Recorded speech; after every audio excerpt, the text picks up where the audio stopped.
This is one of the best wrestling stories I've ever heard. I mean,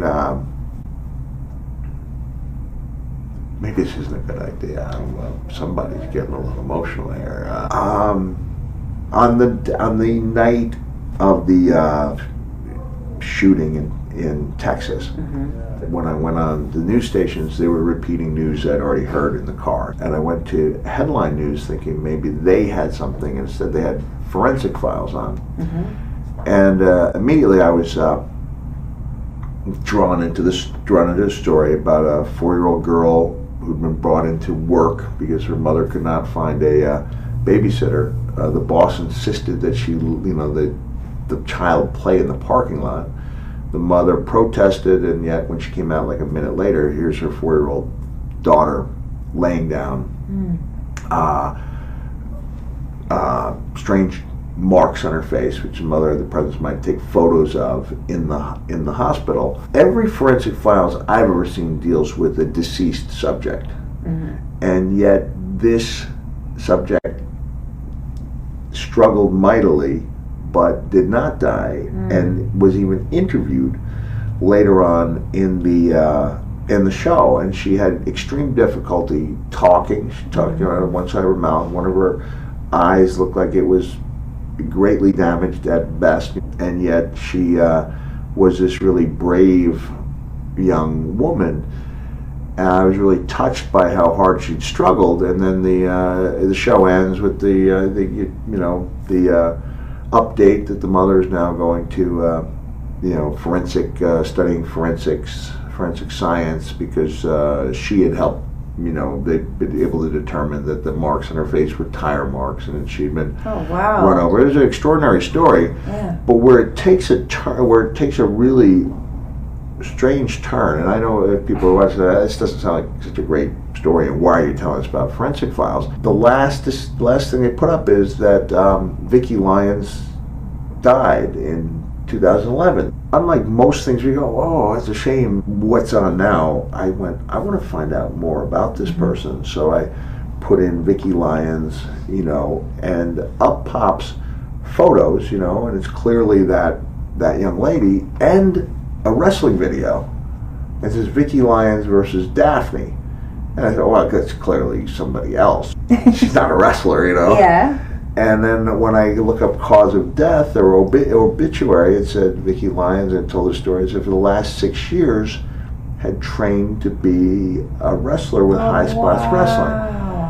And I went like, so I go back to the video, and what was remarkable is that as soon as they put it on, it was like, she looked like she'd worked really hard. It was a small gym, but they had a little commentary, and they said, Vicky Lyons overcome a lot of personal adversity. I go, it's the same person. Wow. It's the same person, and she clearly had a lot of trouble, and Daffney was clearly, like helping her, and balance was really an issue, and the finish would be, as that people like to say now, like technically maybe it was a botch. The reason it was a botch is because she didn't know she was going over. And I did a little more research, and it said, somebody said, yeah, she trained for 6 years. I think she only had 3 or 4 matches, and they were all with Daffney. And Daffney was one of those people who would fall under the label of someone who was a good friend who I had fallen out of touch with. I went on Vicky Lyons' Twitter, and a lot of her messages were to Daffney. I saw, Daffney still followed me on Twitter. I said, could you maybe tell me a little bit more about Vicky Lyons? She seemed to be a friend of yours. And she got back to me and said she was my best friend. Wow. I've got her ashes, they're still with her.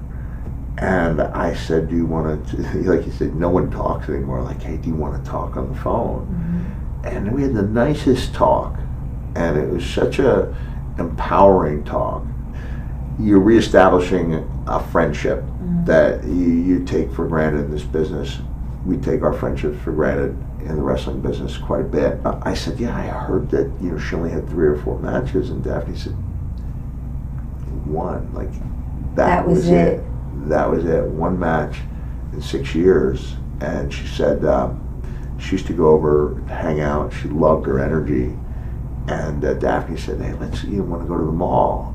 And the girl got like confused but also touched. She was like, what do you mean? She said, we're going to go to the mall. And she looked at Daffney and said, you'll, like, basically, you don't mind being seen with me, because she'd grown up where people were embarrassed to be around her. This little girl was supposed to be dead, then she wasn't supposed to talk, she wasn't supposed to walk. I don't think anyone would have thought she would, struggle so mightily to achieve a goal like that. I hope I did it justice. I wanted to write about it, but it's hard, it's difficult to write. And the difference is, like, people can put in, they can listen to podcasts on the go.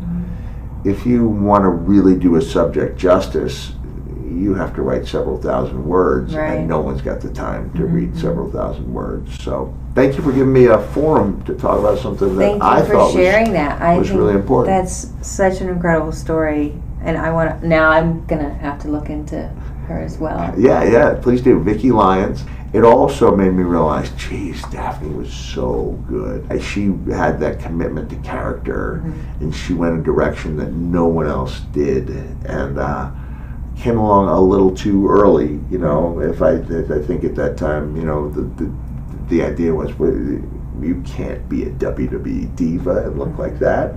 But I thought she was really a groundbreaker. Loved watching her get into that character, and thinking back, I was like, when I was in TNA, I was like, I definitely want Daffney to be part of what I'm doing, and she was a really valuable part of it. So thank you, Daffney, for being you.